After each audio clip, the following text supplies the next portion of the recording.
Hi guys, it's me, Tsukuyomi again.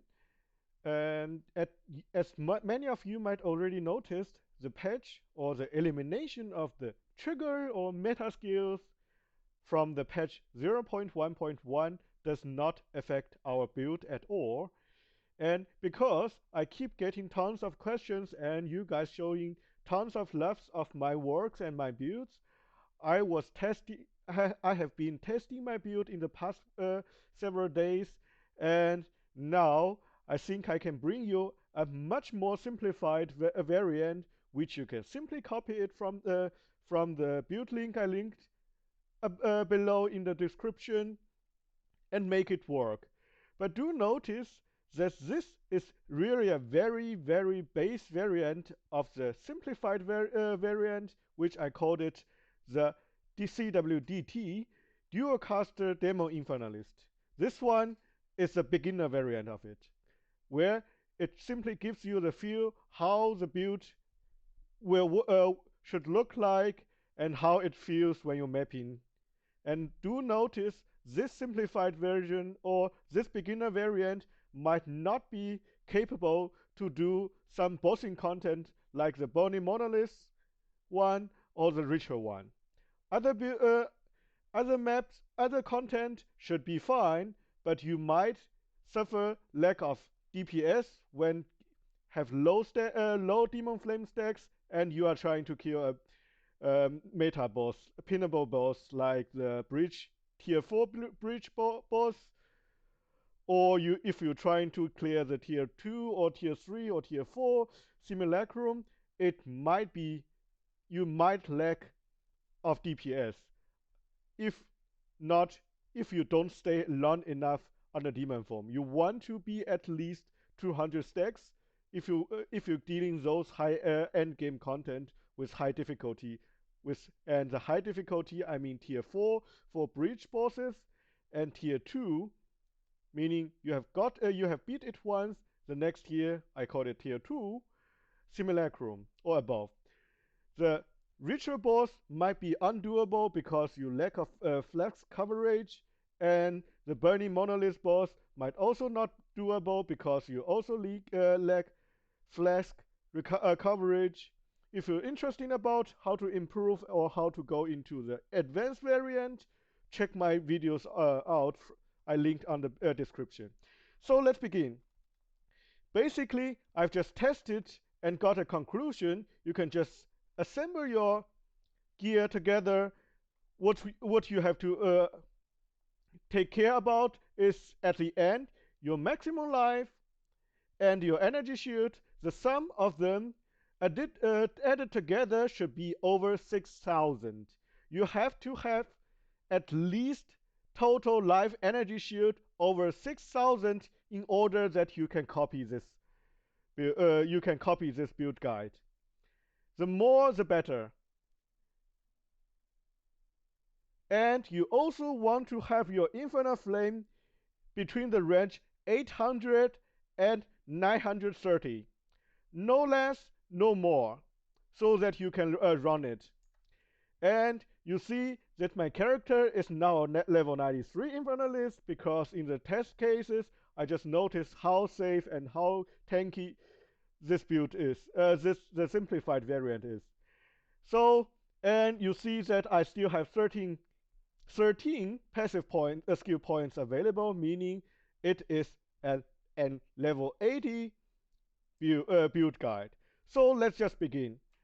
First, we have our ascendancy skills remastered so that you can save up the spirit from your amulet and get the gear even cheaper. If you want a little bit more safety, you can go on choose an amulet with over 35 spirit, but for the basic variant, it is not needed. So we want a demonic position, pyromantic pact, altered flash, Baydat's Well. And then we simply go out here, and just remember, together with the dexterity from gloves, rings, and amulets, And our passive tree, we want our dexterity be at least 133 precisely, in order that we can run the Alchemist Boom. So we pick up our the melding for extra energy shield and reducing our mana. If you are going to less, you might unspec this, but you lose tons of maximum energy shield, which might make you unable to reach the threshold I said, meaning 6,000 life and energy shield in total. And we get out here, put here, you want against the darkness, time lost diamond, with the most important part, notable passive skills in radius also grant 1% plus 1% to maximum fire resistance. The second one is not that important, but if you ask me about the best in slot, I'll say it's notable passive skills in radius also gain 2 to 4% of damage as extra lightning damage. You want to take the illuminated chrome, the hallowed notable passive point, and the heavy buffer, so that we are more tankier. And the hallowed, do not unspec them because it gives us tons of stun threshold to keep us from the stun lock. Then we go up here. We use one Ruby with +2 to maximum fire resistance here, and we keep go on, take the 25 intelligence because we have to split our passive attributes point into integer, intelligence, and dexterity. So this one is very precious, and also we get the patient barrier for extra energy shield. We put the second Ruby with +2 maximum fire resistance here, and we pick up the 3 points here to gain little bit more extra energy, as well as 14% increased spell damage from the triggered spells. We go on. This strength is just in there if you want to fine tune a little bit your life and shield some because it gives us about 10 life, and which will get converted to more energy shield. We go on and we get the icebreaker, which is very important. Otherwise, we might freeze lock by the enemies. And we take the lower path to the dynamism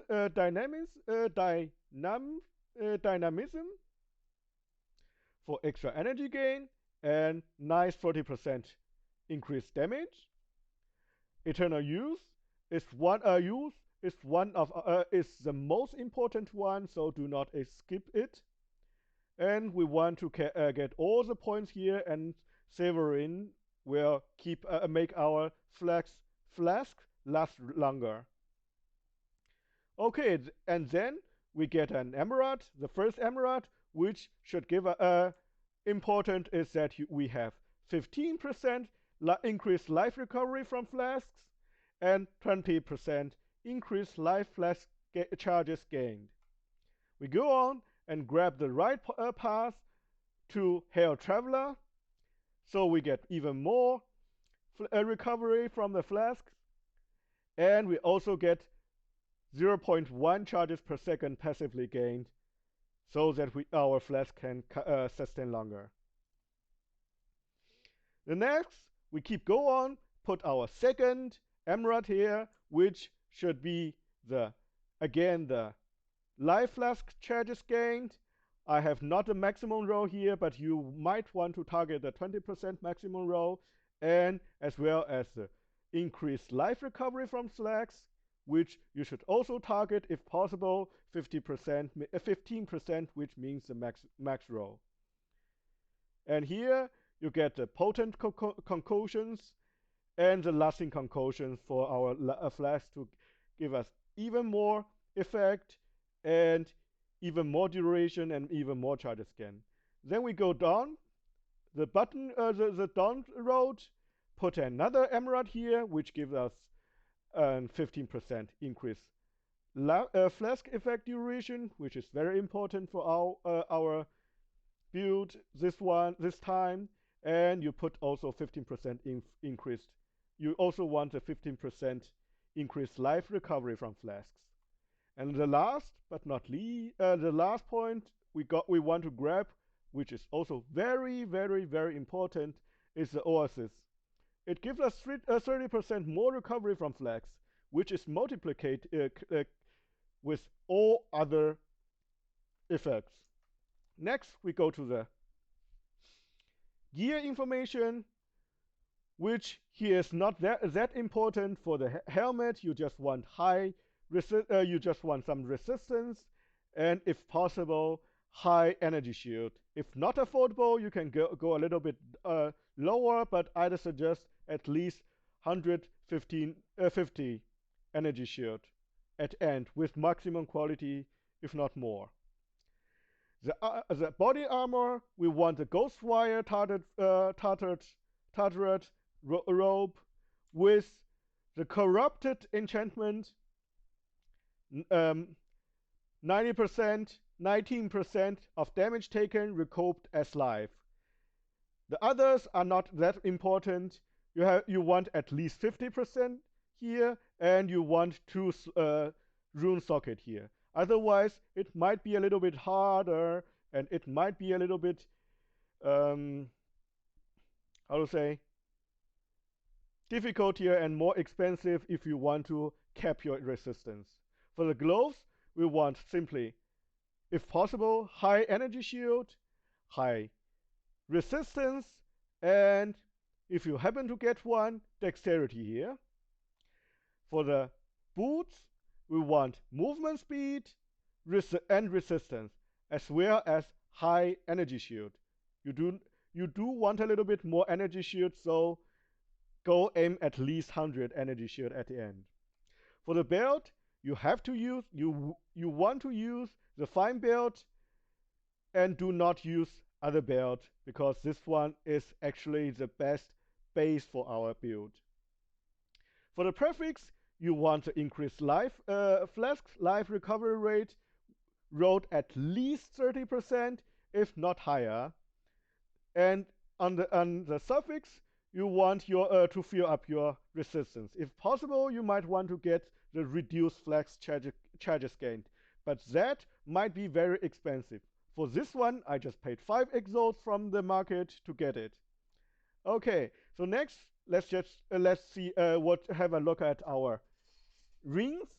For the rings, we simply want the rings to cap our resistance, and if not already fulfilled, we want some dexterity on it so that we can achieve our 133 minimum requirement of dexterity for the alchemist broom more easy.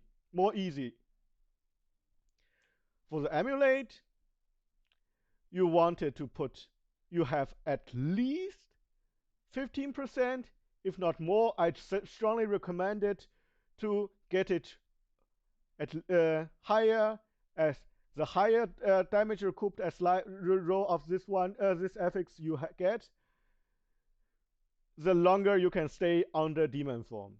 And for the other suffixes, you want to get some resistance to cap your resistance at the end. And if you already capped, you can free choose like the dexterity. You can also choose the rarity of items font, etc., etc. For the prefixes, you actually don't have any specific requirements, but for a high budget variant or a medium to high budget variant, you want at least 35 plus to spirit here. And you have to annoy it with the hard to kill passive, which can be achieved using this combination I'll show you, which is guild, greed, and guild. So you'll see it shows hard to kill, and if you instill it here, you will get your hard to kill anointed. And for the gear and for the flask, you have to use the ultimate life flask. Other variant of it simply won't work. So now again, you have to use the ultimate life flask for flask and not other flasks. And you want to have your prefix at least 90% increased life recovered and removed 15% life recovered from mana when used. And the suffix, you want either reduced charges per use, or maybe if you can afford, gain 0.25 charges per second. You also want to max the put the plus 20% quality on it, so it reaches at least 2,100 life covered over 3 seconds. And next, let's just check our skill links. We have the demon form from our passive ascendancy, which we put ingenuity on it, and the second wind. For the barrier invocation, it's very important that you want have a level at least level 18 and plus 20 quality on it, if not higher. And then we get level 19. If you you really at level 80 and do not have that much level to straight using a level 19 one, you can simply use the Vile Orb or simply buy it from the market, which has this affix here, plus 1 from corruption. So you get 19 at last. And the comet, same for it. You want a level 19 comet if you can get quality on it. It's even better. If not, it's totally okay. And you use the spell echo and magnified effect to it. Next, we have the hypothermia, which we only want at level 12. You can also go higher, but it's strongly not suggested using that high level. Level 12 is sufficient. And we want a focused curse and heightened curse, which is the hypothermia are used to fill up our initial infinite flame gauge to trigger to start the whole loop to give us initial energy so we can start spamming our button. And it can be also used when bossing to reduce the cold resistance of bosses. And next we have the Frost Bomb, which I use in level 19 one here. You can also use level 18 one here. It not matter that much. The 20% quality is also just an optional one. You can put it on there, but if your budget limited, you can just simply ignore it. We have the strip away and inspiration on it. Next, we have Eye of Winter. I'd suggest use level 13, if not lower level, because we only wanted it to add the critical weakness to our boss when we are fighting boss. And we have the pierce on it as support. The lightning wrap, although I never use it, but you can use it for extra mobility. You want as high as possible the skill gem that you can use, and you put shock siphon, life bounty, and unleash onto it. Alchemist Boom, we want level 14, and very important, plus 20% quality on it, and we put in our herbalism onto it. Do not forget to activate it. And in addition, if you have that medium to high budget variant, which means you have at least 35% to spirit added on your Amulet, you can also active the blasphemy passive and get extra safety here. For that, you want at least put plus 20 quality onto it. It is very important, do not forget the 20% quality, otherwise you won't able to run it. So level 18 plus 20 quality and level 18 plus 20 quality, temporal chains for extra safety, and we want a ritualistic curse to give it a little bit more range. And that's basically it. Now, if you are interested, let me just showcase you a map run.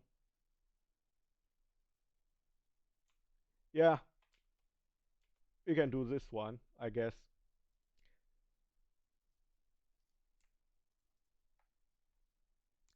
And let's just dip it with some guilty. So the map get a little bit juicier. And let's just find a good spot. This one here. So it's a tier 16 map, and using these gears I just showcase you. And just as a hint, the playstyle is like this. When you log in, get into a map, you first transform into demon form, and you use the hypothermia to fill up your infernal gauge, and quickly holding down both your barrier invocation button, and also spam your flask. And you do want to keep spamming your flask, because otherwise you might die. So you see, we clear the map with absolutely no issues here. And the rest of time I'll just keep quiet and show the whole map runs here.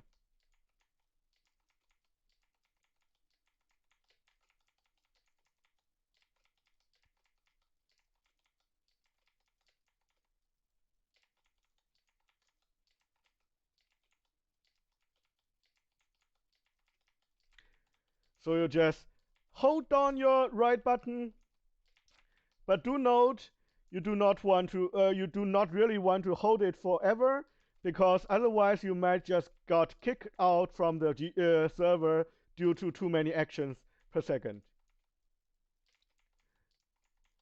And you just randomly release it and hold it again. And we simply use space button, which is the dash on our in the default setting, to dash through the mobs, and just simply keep holding and releasing randomly our right button or our invocation button, and do not forget to spam your flasks.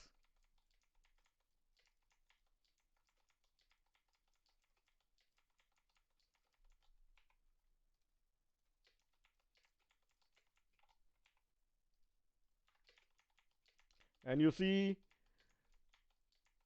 we are working absolutely fine here.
And if you're dashing where the no mobs are available, you really want to keep spamming your comet, the barrier invocation, and you just dash through it.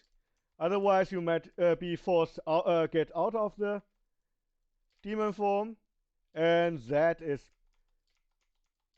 very bad.